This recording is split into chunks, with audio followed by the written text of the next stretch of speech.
So'nggi qo'ng'iroq deb bitiruvchilar xursand. Lekin ular bilmaydilarki, bu chalinayotgan so'nggi qo'ng'iroq aldamchi, yolg'onchi qo'ng'iroq ekanligini bilmaydilar.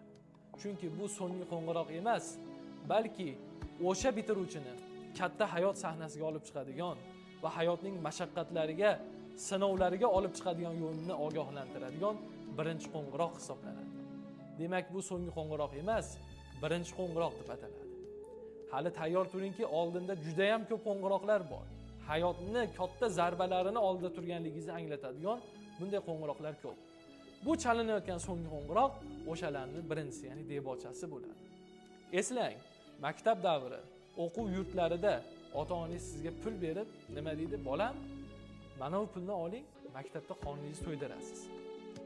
Bu so'nggi qo'ng'iroqdan keyin, katta hayot sahnasiga chiqadigan birinchi qo'ng'iroqdan keyin endi sizga vazifa yuklanyaptiki, o'sha ota-onangiz qonini endi siz boqing degan ma'nodagi qo'ng'iroqlar yangrayapti.